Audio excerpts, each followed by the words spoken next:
আমার ময়ার নবী গো সব ছাড়িব কিন্তু তোমায় ছাড়তে পারি না। জোরে হবে না? আরে জোরে হবে না? সব ছাড়িব কিন্তু তোমায় ছাড়তে পারি না। ছাড়িনি ছাড়ব না ছাড়তে পারি না। ছাড়িনি ছাড়ব না ছাড়তে পারি না। সব ছাড়িব কিন্তু তোমায় ছাড়তে পারি না। আল্লাহুম্মা সাল্লি আলা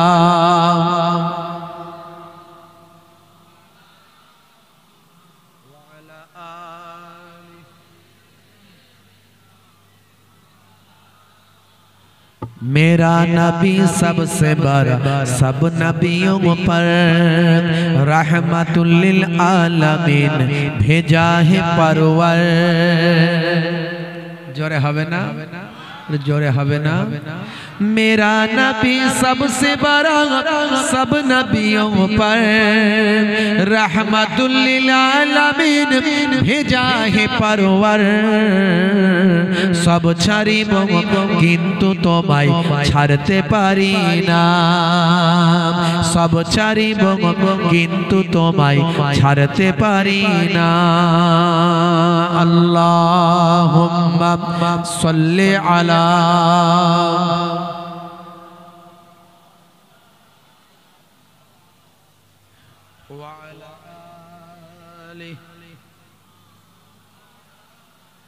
وقال الله تعالى في كلامه المجيد والفرقان الحميد يا أيها الذين آمنوا اتقوا الله وكونوا مع الصادقين. وقال الله تعالى أيضا في كتابه مخبرا إنما المؤمنون إخوة فأصلحوا بين أخويكم. وقال الله تعالى أيضا في كتابه مخبرا لقد كان لكم في رسول الله أسوة حسنة. وقال النبي صلى الله عليه وسلم من تمسك بسنتي عند فساد أمتي فله أجر 100 شهيد إلى آخر الحديث أو كما قال عليه الصلاة والتسليم. وقال النبي صلى الله عليه وسلم سبع تجري للعبد بعد موته وهو في قبره من علم علما أو كسر نهرا أو حفر بيرا أو غرس نخلا أو بنى مسجدا أو ورث مصحفا أو ترك ولدا يستغفر له بعد موته إلى آخر الحديث أو كما قال عليه الصلاة والتسليم. শ্রদ্ধেয় সম্মানী আজকের সভার সভাপতি মঞ্চে উপবিষ্ট অত্যন্ত শ্রদ্ধাভাজন সম্মানীয় ব্যক্তিত্ব, সামনে উপবিষ্ট আছেন আমার পিতৃতুল্য বাপজিরা আছেন, তরুণ যুবক ভাইরা আছেন, বন্ধুরা আছেন, মুরব্বিয়ানেরা আছেন, স্নেহের বাচ্চারা আছেন, মাইক্রোফোনের আওয়াজে কান লাগিয়ে আছেন আমার জননী মায়েরা বোনেরা আছেন। প্রত্যেককে আমি মোহেবুল্লাহ হুসাইনি আপনাদের ভাই ফুরফুরা দরবার শরীফ ছোট হুজুর পীর কেবলা রহমাতুল্লাহ আলাইহির মেয়ের ছেলে নাতি, মায়াপুর পীরনগরী হুজুর পীর কেবলা রহমাতুল্লাহ আলাইহির ছেলের ছেলে পোতা, দুই দরবারের মেহমান, একদিকে আহলে বায়াতের খানদানের চিটেফুটা রক্ত আমার শরীরে আছে, আমি অধম গুনাহগার। আর একদিকে সিদ্দিকে আকবরের খানদানের চিটেফুটা রক্ত আমার শরীরে আছে, আমি গুনাহগার, অধম, পাপী, নিকৃষ্ট বান্দা। আপনাদের থেকে অনেক ক্ষুদ্র মানুষ, ছোট মানুষ, নিকৃষ্ট মানুষ। আল্লাহ রাব্বুল আলামিন যদি ঈমানের সঙ্গে হায়াতে রাখেন আর ঈমানের সঙ্গে মওতটা দেন, তবেই আমার মর্যাদা থাকবে আল্লাহর দরবারে, না হলে এক পয়সা দাম আল্লাহর দরবারে থাকবে না। বন্ধুরা আমার, আপনাদের খেদমতে এসেছি মুসাফির হালাত। মুসাফিরের দোয়া কবুল হয়। দয়ার নবী বলেছেন, দাওয়াতুল মাজলুমে দাওয়াতুল মুসাফিরে দাওয়াতুল ওয়ালিদে আলা ওয়ালাদিহি। তিন শ্রেণীর কথা বলেছেন, তার মধ্যে একটা হলো মুসাফির। সে মুসাফির হালাতে এসেছি। আল্লাহ রাব্বুল আলামিন জানি না কার হাত কবুল করবে, তবে রাসূলের কথা অনুযায়ী মুসাফিরের দোয়া কখনো বিফলে যায় না, নিশ্চয় কবুল হবে। এই বিশ্বাস নিয়ে আপনাদের জন্য দোয়া চাইবো, নিজের জন্য দোয়া চাইবো, কুল মুমিনিন মুমিনাতের জন্য দোয়া চাইবো, ফিলিস্তিনি ভাইদের জন্য দোয়া চাইবো। আল্লাহ রাব্বুল আলামিন আমাদের কবুল ও মঞ্জুর করুন, বলুন আল্লাহুম্মা আমিন। খুব অল্প সময়ের আলোচনা, লম্বা চওড়া নয়, দীর্ঘ সময় নয়, সারা রাত্রির মজলিস নয়। ওয়াজ যদি শোনার মতো শোনা হয়, বক্তা যদি বলার মতো বলতে পারে, 1 ঘন্টা কাফি হয়। 1 hour, 1 hours, only 1 hour sufficient. 1 ঘন্টায় আপনার জন্য যথেষ্ট। কে বলেছেন? এটা আমার নানাজান ছোট হুজুর কেবলার কথা নয়, আমার দাদাজান পিন্নগরী হুজুর কেবলার কথা নয়, এই কথাটা স্বয়ং দোজাহানের বাদশার কথা। জোরে হবে না? তাদারিসুল ইলম, হাদিসটা শুনে রেখে দেন। রাসূল বলছেন, তাদারিসুল ইলম, ইলমের দর্স নাও, ফিল লাইলে, রাতের বেলা, সাআতান, 1 ঘন্টা। 1 ঘন্টা। আমরা ঘন্টার পর ঘন্টা ওয়াজ শুনি, মন দিয়ে শুনলে ভালো, না হলে হুজুর ওয়াজ করে যাচ্ছে চোখ বুজে, আর মজলিসের লোক বুঝতে পারছে, সামনে একবার পেছনে একবার, ফার্স্ট গিয়ার আর ব্যাক গিয়ার, শেষে ডান দিকে 3rd গিয়ার, বাম দিকে 4th গিয়ার, এদিকে কাত ওদিকে কাত, শেষে হুজুরের দিকে পাকুড়। ও ওয়াজ শোনার থেকে না শোনাই ভালো, ঠিক না ভুল? কথা ঠিক না ভুল? 1 ঘন্টা শুনবেন ওয়াজ, 1 ঘন্টা শোনার মতো শুনুন। যখন দেখছেন ঘুম পেয়ে যাচ্ছে, আর আমি নিতে পারছি না, বাড়ি চলে যান, গিয়ে ঘুমান। বুঝতে পারছেন? মজলিসে পা দিয়ে লম্বা করে শুয়ে পড়লে বাকি যারা আপনার শুনছে তাদেরও শোনার ব্যাঘাত হয়ে যাবে। তো এই জন্য সারা রাত শোনার দরকার নাই। আমি তো সব জায়গায় সারা রাত জলসার এখন বিপক্ষে কথা বলি। আগেকার যুগে ওয়াজ কম হতো, জলসা কম হতো, কথা ঠিক না ভুল? সারা রাতের একটা গুরুত্ব ছিল। আগেকার বুজুর্গরা সারা রাত যেটা করেছেন তার কারণ আছে, আর এখন যে সারা রাত করতে নিষেধ করছি তারও কারণ আছে। অবস্থার পরিপ্রেক্ষিতে মাসালা চেঞ্জ হবে, কথা ঠিক না ভুল? হ্যাঁ, অবস্থার পরিপ্রেক্ষিতে মাসালা চেঞ্জ হবে। মদ খাওয়া হারাম, আবার মদ খাওয়া হালাল। আপনি বলবেন এই কি কথা বলছেন হুজুর, মদ খাওয়া হালাল বাপের কালে শুনিনি? হ্যাঁ, বলে গেলাম হালাল। কিন্তু আমি যদি ভেঙে দিয়ে না যাই, বুঝিয়ে না দিয়ে যাই, সকালবেলা ময়দানে গন্ডগোল হবে। 5 রাউন্ড লোক 5 রাউন্ড কথা বলবে, বলবে কি বলবে না? ছোট হুজুরের নাতি, পিন্নগর হুজুরের পোতা, যা খুশি বলে দিয়ে চলে যাবে, মেনে নিতে হবে নাকি? হ্যাঁ, বলবে না? বলবে না? তাহলে আমাকে ভেঙে বলে দিয়ে গেলে ক্লিয়ার হবে। মদ খাওয়া হারাম, সব সময় হারাম। মদ খাওয়া হালাল। কখন হালাল? যখন মদটা ওইটুকু মদ না খেলে আপনার প্রাণ বাঁচবে না, মানে মারা যাবে। শেষ পজিশন, মৃত্যু থেকে বাঁচার জন্য যতটুকু পরিমাণ মদ খেলে আপনার কাছে মদ ছাড়ার কোনো অপশন নাই। মনে করুন আপনাকে ঘরের মধ্যে বন্দি করে মদ দিয়ে চলে গেছে, মুসলমানদের মদ খাওয়া হারাম, এই দিয়ে গেলাম এক গ্লাস মদ, এই 1 বোতল মদ দিয়ে গেলাম, খেলে এটা খেয়ে বাঁচবি, না হলে মরবি। 1 সপ্তাহ না খেয়ে আছেন, রোজা রাখছেন, 1 সপ্তাহ রোজা রাখছেন, তবুও মানুষ মরে যাবে না? মরবে? মরবে না। কিন্তু এবার মনে হচ্ছে জান বেরিয়ে যাচ্ছে, আর পাচ্ছি না, একটু খেতেই হবে। 1 ঘট খান, 1 ঘট খেয়ে জানে মনে হচ্ছে হ্যাঁ এখন বাঁচবো, ফের আর খাওয়া চলবে না, বাকিটা হারাম, বাকিটা হারাম। ওই 1 ঘট খেলেন, যতটুকুতে প্রাণটা বাঁচলো অতটুকু আপনার জন্য মদ খাওয়া হালাল। ইসলাম আপনাকে কঠোর করে দেয়নি, ইসলাম হচ্ছে নরম। ইউরিদুল্লাহু বিকুমুল ইউসরা ওয়ালা ইউরিদু বিকুমুল উসরা। আল্লাহ বলছেন কোরআনে যে আমি তোমাদের জন্য সরলতা পছন্দ করি, কঠোরতা পছন্দ করি না। জোরে হবে না? হাদিস পাকের মধ্যে এসেছে। এই জন্য আমি সব জায়গায় বলি, কঠোর মনের মানুষ হবেন না, বাচ্চাদের ধমকাবেন না, বাচ্চাদের বোঝান, রাস্তাঘাটে তার সঙ্গে ঝগড়া করবেন না, হুই কথাতেই রেগে যাবেন না। তবে অনেক বয়স্ক মানুষ রেগে যায়, তার মানে বয়স্ক মানুষটাকে আপনি খারাপ বলতে পারবেন না, এটা বয়সের দোষ, এটা তার দোষ নয়। বয়স হয়ে গেলে মানুষ একটু খিটখিটে এমনি হয়। আপনি রেগে গেল মানে আপনি তাকে ভাববেন না যে লোকটা বড্ড খারাপ লোক, না, এটা বয়সের দোষ। কিন্তু আপনি ইয়ং মানুষ, আপনি রাখবেন কেন? রাগকে কন্ট্রোল করুন।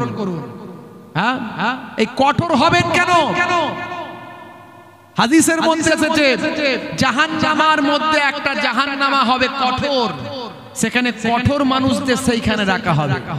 আর জান্নাতের মধ্যে একটা জান্নাত হবে সহজ সরল নরম, সেখানে নরম মনের মানুষদের রাখা হবে। যারা কঠোর তাদেরকে কঠোর ভাবে হিসাব নেওয়া হবে, যারা নরম নরম ভাবে হিসাব নেওয়া হবে। জোরে বলুন সুবহানাল্লাহ। তাহলে আপনি নরম হয়ে যান, আপনি কঠোর হবেন না।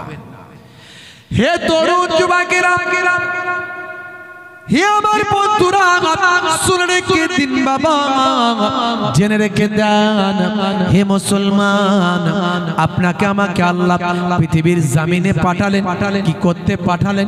পরীক্ষার জন্য পাঠিয়ে দিলেন। কে ভালো কাজ করে, কে মন্দ কাজ করে, কে আল্লাহকে ইবাদত করে, আল্লাহর হুকুমগুলো পালন করে, কে রাসূলের সুন্নতগুলো মেনে চলে, আর কে মেনে চলবে না। হে তরুণ যুবকেরা, অল্প দিনের জিন্দেগিতে 60 বছর, 50 বছর, 70 বছর হায়াতটা আপনাকে আমাকে দিলেন। এই দুনিয়াটা আমাদের জন্য সব নয়। হে তরুণ যুবকেরা, আমার আল্লাহ জানিয়ে দিলেন, বাল তুসিরুনাল হায়াতাদ দুনিয়া ওয়াল আখিরাতু খায়রুম ওয়া আবকা। এই দুনিয়া হলো তোমাদের জন্য ক্ষণস্থায়ী, পরকালটা হলো তোমাদের জন্য চিরস্থায়ী এবং ভালো। কিয়ামতের দিনের একটা দিন হবে 50,000 বছরের সমান। এই দুনিয়ার হিসাবে 50,000 বছর গেলে একটা দিন সেদিনকার দিন। তার মানে সেই একটা দিন, কিয়ামতের দিনের একটা দিন হিসাবে যদি হিসাব করেন, আপনি বেঁচেছেন 60 বছর, অর্থাৎ সেই দিনের তুলনায় আপনি হয়তো 1 মিনিট বা কয়েক সেকেন্ড পৃথিবীতে আছেন। কিন্তু এই কয়েক মিনিটের জন্য, কিয়ামতের দিনের তুলনায় কয়েক মিনিটের জন্য পৃথিবীতে এসে আমি শুধু আমার করছি। কথা ঠিক না ভুল? সব আমার। হ্যাঁ, এক কম্বলে 10 ফকির শান্তি সুখে নিদ্রা যায়, এক রাজ্যে 2 রাজা বাস করা যে ভীষণ দায়। কথা ঠিক না ভুল বলে? কম্বল বড় না রাজ্য বড়? কোনটা বড়? জোরে বলে। রাজ্য বড় না কম্বল বড়? কম্বল বড় নাকি না রাজ্য? রাজ্য বড়। একটা রাজ্যে 2 রাজা। এখন তো রাজার যুগ না, এখন নেতার যুগ। একটা পাড়ায় 2 নেতা হলে বলে ওই ক্ষমতাটা কি করে আমার নিলে ভালো হয়। আর 10 জন আল্লাহওয়ালা মানুষ। ফকির মানে ভিক্ষা চাওয়া ফকির নয়। ও ভিক্ষা চাওয়া ফকিরকে যত ভিখারি দান দেবেন, এরকম মাঝে মাঝে আমরা খবরে পড়ি, ভিখারি সারা জীবন ছেঁড়া কাপড় পরে চলে গেল, মারা যাওয়ার পর আলমারি থেকে 70 খানা নতুন কাপড় বেরোচ্ছে। ও ভিখারি আলাদা, আর এ হচ্ছে আল্লাহর ভিখারি, আল্লাহর কাছে ভিক্ষা চায়। এরকম 10 জন ভিখারি ফকিরকে যদি একটা কম্বলে ঢুকিয়ে দেওয়া হয়, ফজরের যখন আযান হবে, আসসালাতু খায়রুম মিনান নাওম,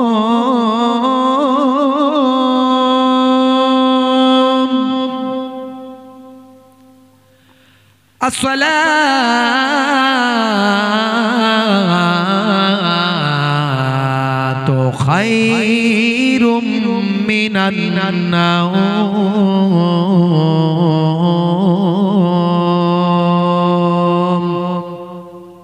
কোন একজন আল্লাহওয়ালা মানুষের ঘুম ভেঙে যাবে, বাকিদের তুলে ভাই উঠে পড়ো, উঠে পড়ো, ফজরের আজান হয়ে গেছে, উঠে পড়ো।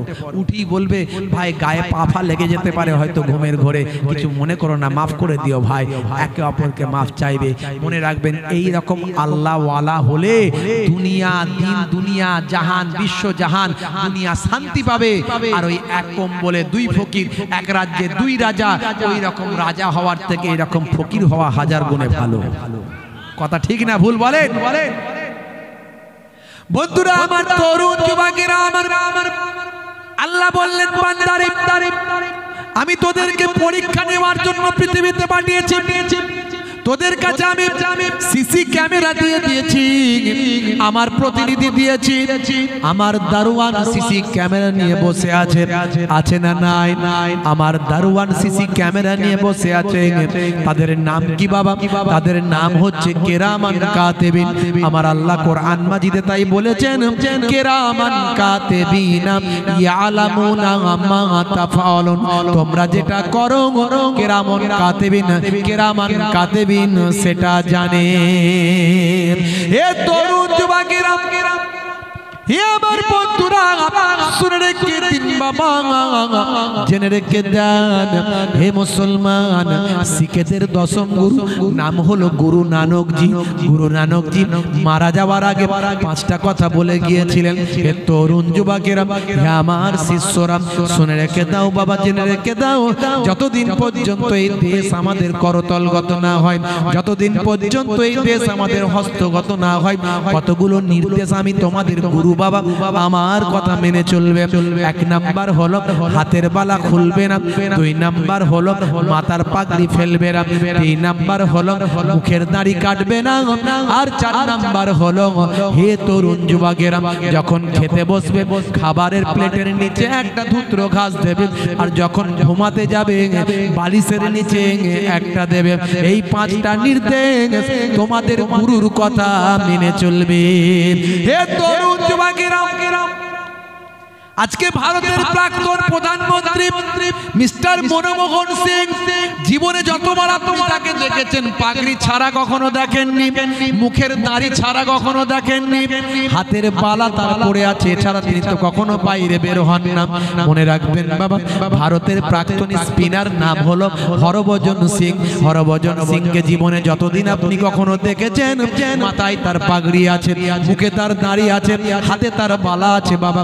তরুণ যুবকেরা, হে আমার মুরব্বিয়ানিরা, শুনে রেখে দিন বাবা, জেনে রেখে দিন বাবা, লরির ড্রাইভার থেকে বাসের কন্ডাক্টর, ট্রেনের ড্রাইভার থেকে প্লেনের পাইলট, ভাই আমার র‍্যাব থেকে শুরু করে মিলিটারি, যেখানেই আছে গুরুর নির্দেশ তারা পালন করে। হে তরুণ যুবকেরা, তাদের ধর্মের বিরুদ্ধে কথা বললে তারা এক কাছে জড়ো হয়ে গণতান্ত্রিক পদ্ধতিতে প্রোটেস্ট করে, অন্যায়ের প্রতিবাদ করে। কলকাতায় আপনারা দেখেছেন বেশ কিছুদিন ধরে তারা অবরোধ করে রেখেছিল, তাদের গুরুর বিরুদ্ধে কথা বলেছিল, তাদের ধর্মের বিরুদ্ধে একজন নেতা কথা বলেছিল। হে তরুণ যুবকেরা, হে আমার বন্ধুরা, আমাদের গুরু হলেন বিশ্বগুরু, আমাদের গুরু হলেন বিশ্ব নবী, আখেরি জামানার পয়গম্বর, যিনি আপনারা আমার জন্য কত কষ্ট করলেন। হে তরুণ যুবকেরা, হে আমার বন্ধুরা, সারাটা জীবন উম্মতি উম্মতি করলেন, ইন্তেকালের সময়তে উম্মতি উম্মতি করলেন। কাল কিয়ামতের দিনে সমস্ত নবীরা যখন নাফসি নাফসি করবেন, আমার আপনার নবী উম্মতি উম্মতি করবেন।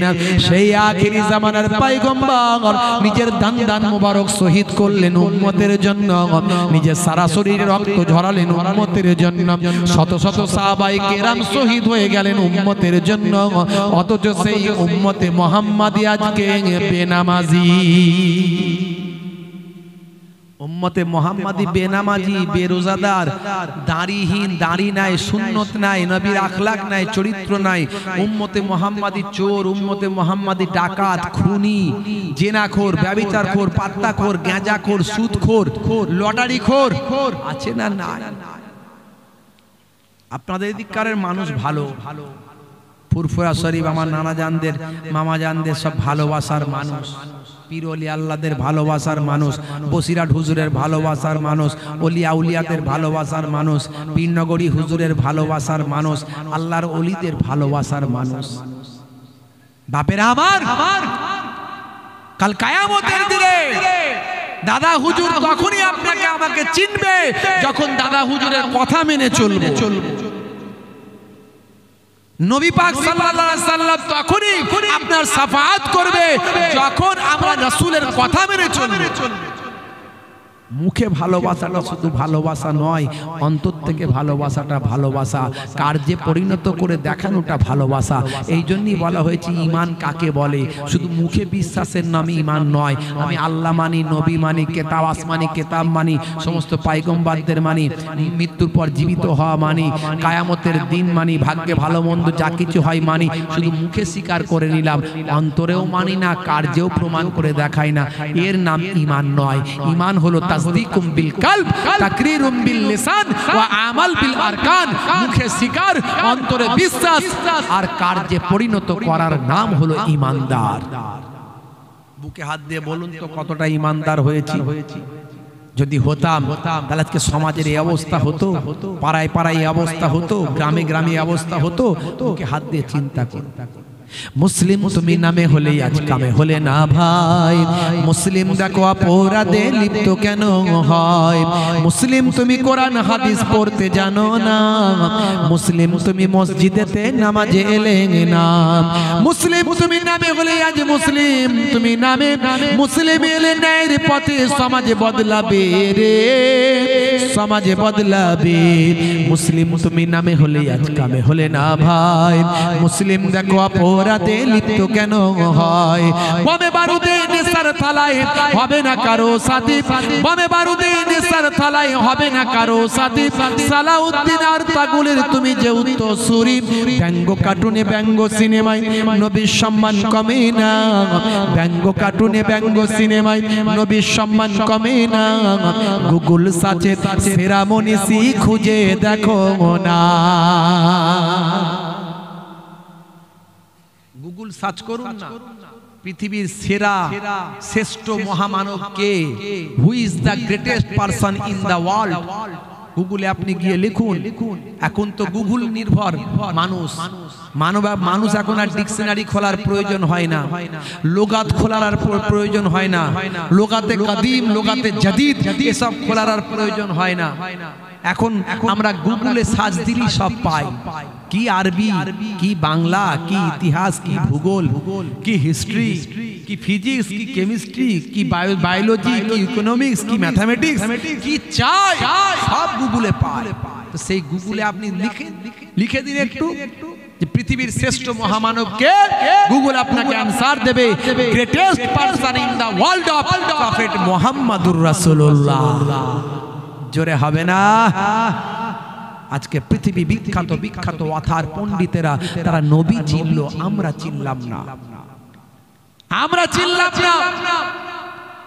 মিস্টার গ্যারি মিলার তিনি একজন ধর্মযাজক, একজন পণ্ডিত, একজন গবেষক।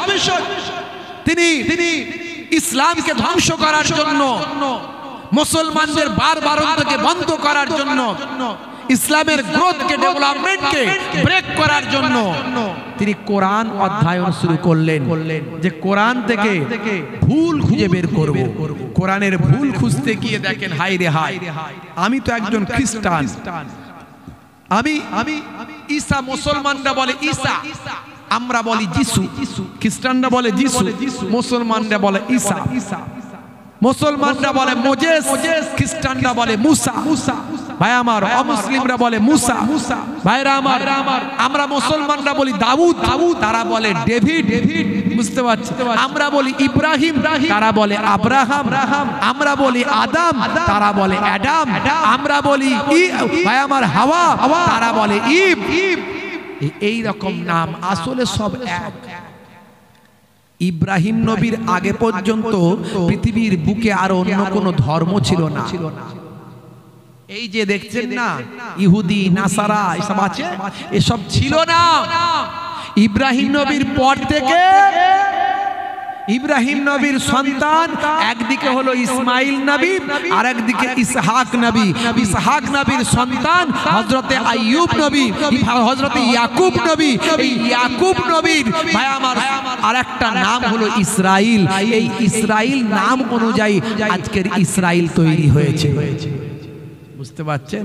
আরে ইয়াহুদা ইহুদি বলি এই ইসরায়েল ভাই আমার ইয়াকুব নবীর মোট দুটো পক্ষের 12টা সন্তান, একটা পক্ষের 2 ভাই হযরত ইউসুফ নবী বুনিয়ামিন, আর একটা পক্ষের 10 ভাই, তার মধ্যে একটা ভাইয়ের বড় ভাইটার নাম হলো ইয়াহুদা। এই ইয়াহুদার বংশধরদের বলে ইহুদি। বুঝতে পারলে? আজকে ফিলিস্তিনে যে লড়াই, বড্ড গরম হচ্ছে,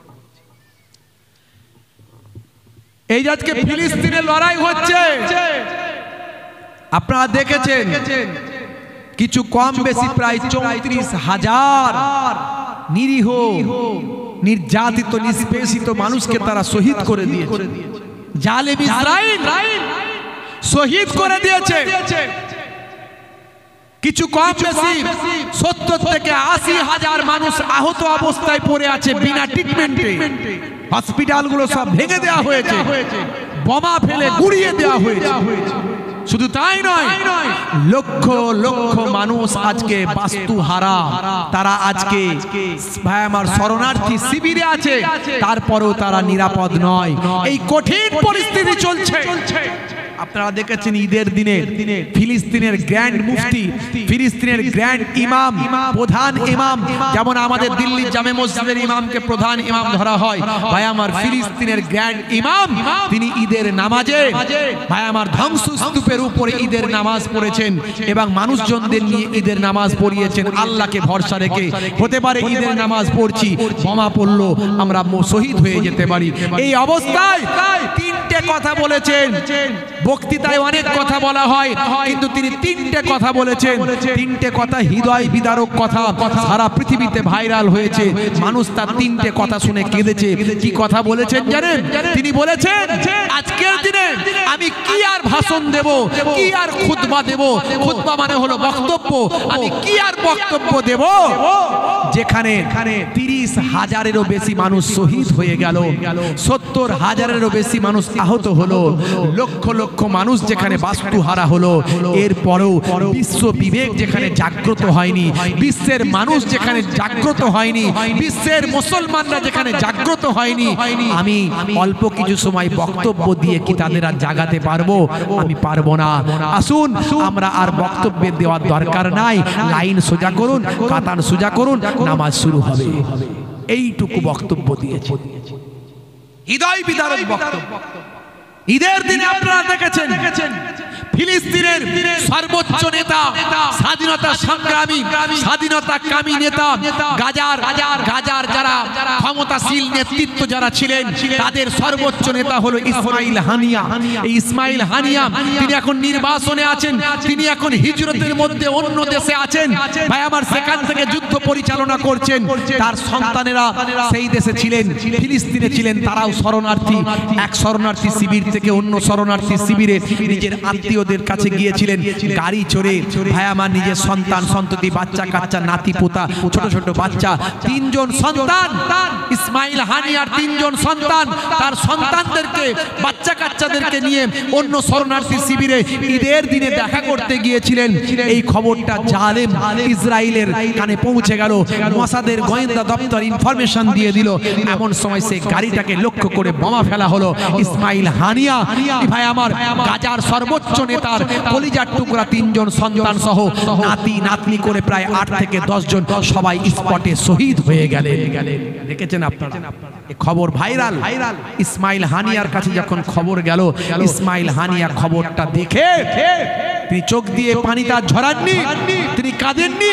তিনি তখন বলেছিলেন ইন্নাল্লাহা মাআস সাবিরিন, আমার সন্তানেরা চলে গেল, তারা শহীদ হয়ে গেছে, তারা মরে যায়নি।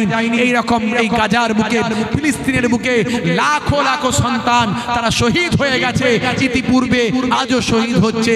এতে আমরা বিচলিত নয়। আমার কলিজার টুকরা সন্তানরা চলে গেছে, আমরা বিচলিত নয়। আমাদের লড়াই ঈমানের লড়াই, আমাদের লড়াই স্বাধীনতার লড়াই, আমাদের লড়াই বাইতুল মুকাদ্দাস উদ্ধারের লড়াই। এই লড়াই থেকে আমরা কখনো পিছিয়ে আসবো না। তাদের ঈমানের তেজ দেখেছেন, ঈমানের শক্তি দেখেছেন। ফিলিস্তিনের জমিনে একটা স্টিল ছবি, একটা ক্যামেরা বন্দি স্টিল ছবি সারা বিশ্বে ভাইরাল হয়েছে।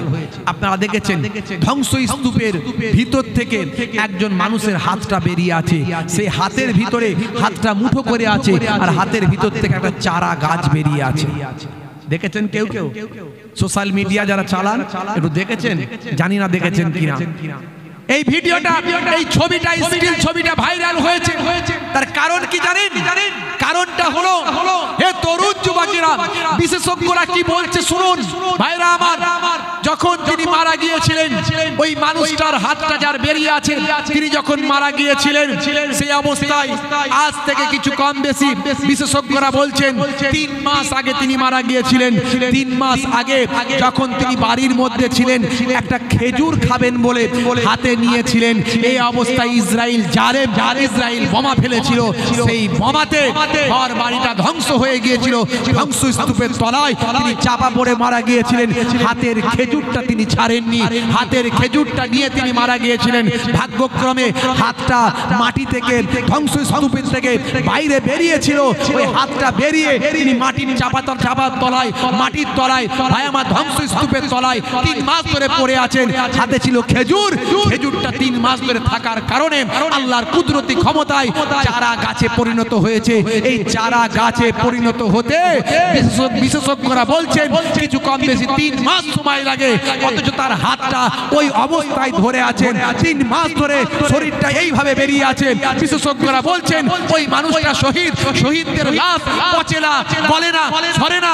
আল্লাহর কোরআন বলছে ওয়ালা তাকুলু লিমান ইউকতালু ফি সাবিলিল্লাহি আমওয়াত বাল আহিয়াউ ওয়ালাকিন লা তাশউরুন। যারা আল্লাহর রাস্তায় নিজেদের জীবনকে উৎসর্গ করে তাদেরকে তোমরা মৃত বলো না, বরং তারা জীবিত। কেমন করে জীবিত তা তোমরা জানো না। 3 মাস ধরে ধ্বংসস্তূপের তলায় পড়ে আছে, অথচ তার হাতটা বেরিয়ে আছে। হাতটা অক্ষত অবস্থায় একেবারে মনে হচ্ছে যেন ঘুমিয়ে আছে। তার হাতের ভিতর থেকে খেজুর গাছের চারা 3 মাসের বয়স হয়ে গেছে। জোরে হবে না? বুঝতে পারলেন কথা কি বললাম? প্রমাণ আল্লাহর কোরআন মিলে যাচ্ছে, আল্লাহর কোরআন মিলে যাচ্ছে। বন্ধুরা, আমরা সেই ফিলিস্তিনি ভাইদের জন্য আমরা কিছুই তো করতে পারি না। সারা বিশ্ব নির্বাক, সারা বিশ্ব নির্বাক, অথচ তারা লড়াই করছেন কিসের জন্য? তারা লড়াই করছেন বাইতুল মুকাদ্দাসের জন্য, তারা লড়াই করছে নিজের মাতৃভূমির জন্য। বন্ধুরা আমার, আমি তাদের নিয়ে 2 লাইন কবিতা লিখেছি। মাঝে মাঝে একটু ভাঙাচোরা কবিতা একটু লিখে ফেলি। ফিলিস্তিনি ভাইদের বক্তব্যটা আমি নিজের কণ্ঠে, নিজের লেখনীতে তুলে ধরার চেষ্টা করি। আমি এখানে লিখেছি, मैं ही तो फिलिस्तीन हूँ, तुम मुझको बचा लो ना, जालिम जुल्म करे रखते थे बये बन्ना। मैं ही तो फिलिस्तीन हूँ, तुम मुझको बचा लो ना, जालिम जुल्म करे रखते थे बये बन्ना। मस्जिदे আকসা তো শুধু তো আমার নাম, কিবলা তো মুসলমানের, তবে একলা কেন আমরা? জালিম ইসরাইল বোমা ঘরে ফেলে, ফুলের মতো শিশু পিতার কোলে মরে। মোদের মা বেটিকে 75 বছর ধরে ইজ্জত তাদের লুটে, জালিম যখন চাইবে মোদের মা বেটিকে 75 বছর ধরে ইজ্জত তাদের লুটে, জালিম যখন চাইবে। উঠনা भी तुम्हें होगा, जगना भी तुम्हें होगा, रुकना भी तुम्हें होगा, लड़ना भी तुम्हें होगा।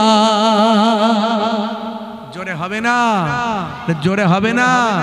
আমার লড়াই আমাকেই লড়তে হবে।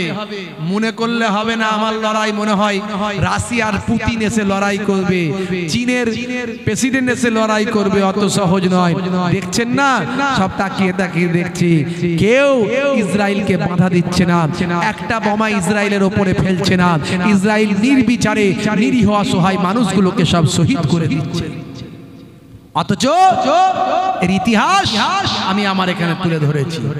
1948 সালটার আগেতে ইসরায়েল নামী কোন দেশ ছিল না মানচিত্রে।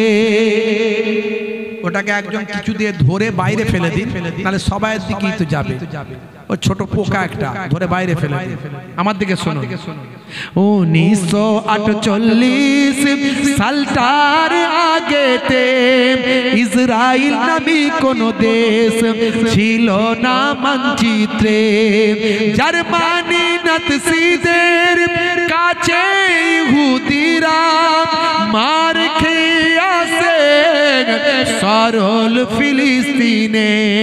জার্মানি নাৎসিদের কাছে ইহুদিরা মার খেয়ে আসে সরল ফিলিস্তিনে।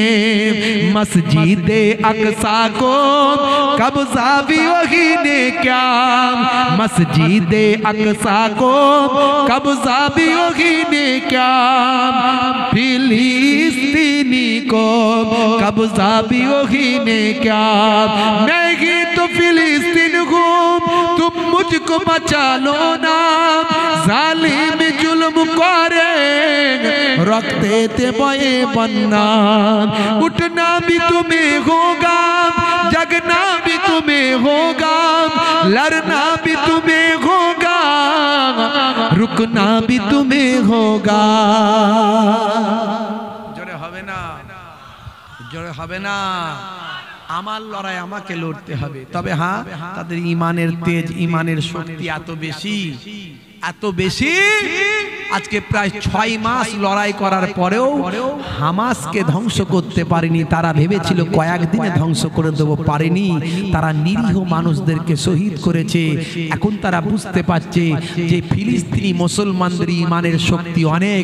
যতদিন পর্যন্ত একজন মানুষও জিন্দা থাকবে, ততদিন পর্যন্ত ইসরায়েলের কাছে এরা স্যালেন্ডার কখনো করবে না। জোরে হবে না। গত 2-1 দিন আগের কথা বলছি, নিউজ বলছে, ইন্টারন্যাশনাল নিউজ বলছে ইসরায়েল ওপরে হম্বি করলেও ভিতর থেকে হেরে গেছে। সে গাজা থেকে এখন অল্প কিছু সৈন্য রেখে বাকি সব ফিরিয়ে নিয়েছে। বলছে এদের হারানো যাবে না, অথচ বন্ধও যুদ্ধ করতে পারছে না, নিরীহ মানুষদের শহীদ করছে। আর পক্ষান্তরে স্বাধীনতাকামী সংগঠন তারা এদের সৈন্যদের পটপট করে মারছে। এদের একটা মরলে তো কলিজা শুকিয়ে যাচ্ছে। আর মুসলমানদের ঈমানের তেজ এত, মরলি তো বলছে শহীদ হয়ে যাচ্ছি, অসুবিধা নাই। জোরে হবে না। মুসলমান কত মরে যায় কোনো চিন্তা করে না, এদের একটা মল্লি কলিজা শুকিয়ে যাচ্ছে। সব ফুলের মালা ফালা দিয়ে ভাই আমার ওইখানে শোক পালন করে, আর যুদ্ধ নয় শান্তি চাই করে ভাই আমার ইসরায়েলের বিরুদ্ধে, নেতানিয়াহুর বিরুদ্ধে সব প্রতিবাদী আন্দোলন শুরু হয়ে গেছে। দেখেন তো আপনারা বন্ধুরা আমার, বন্ধুরা আমার, মুরব্বিয়ানেরা আমার, তরুণ যুবকেরা আমার, আপনি সাচ্চা মুসলমান হলে আপনি গণতান্ত্রিক পদ্ধতিতে, সাংবিধানিক পদ্ধতিতে অন্যায়ের বিরুদ্ধে লড়াই করবেন, অন্যায়ের বিরুদ্ধে লড়াই করবেন, মুসলমান অপরাধীদের বিরুদ্ধে লড়াই করবেন। বন্ধুরা আমার, তরুণ যুবকেরা আমার, আমি আমার বক্তব্যের, আমার কবিতার মাধ্যমে আমি বলে দিয়েছি কেন ফিলিস্তিনের সঙ্গে ইসরায়েলের লড়াই, সেটা বলে দিয়েছি। আপনারা যারা কবিতা শুনেছেন বুঝতে পেরেছেন, ডিটেলস বলতে পারবো না। আমার বলার উদ্দেশ্য ছিল তাদের ঈমানটা দেখুন। তারা 3 মাস আগে মারা যাওয়ার পরেও হাতটা বেরিয়ে আছে, জিন্দা জীবিত আছে। কেমন জীবিত কেমন জিন্দা আমরা জানি না, কিন্তু মেডিকেল সায়েন্স বলছে ডেড বডি 6 ঘন্টা পর থেকে পচন শুরু হয়। কবরে দেওয়ার 24 ঘন্টা পরেই, 24 ঘন্টা পরেই কবরে দেওয়ার 24 ঘন্টা পরেই পেটটা ফুলে যায়, ফুলতে শুরু করে। 3 দিন পরে ভাই আমার নখগুলো সব খুলে পড়ে যায়, 6 দিন পরে চুলগুলো সব ঝরে চলে যায়, 9 দিন পরে বন্ধুরা আমার শরীরের ভাই আমার আস্তে আস্তে ফুলতে শুরু করে, যত লোম চুল আছে সব খসে খসে চলে যায়। 17 দিনের মাথায় পেটটা দুম করে বাস্ট হয়ে যায়, সারা শরীরটা কবরে পোকা আর পোকার স্তূপ তৈরি হয়ে যায়। মাত্র 60 ডেজ 60 দিনের মধ্যে 2 মাসের মধ্যে সারা শরীরের গোস্তগুলো পোকামাকড়ে খেয়ে ফিনিশ করে দেয়, শুধু কঙ্কালটা পড়ে থাকে।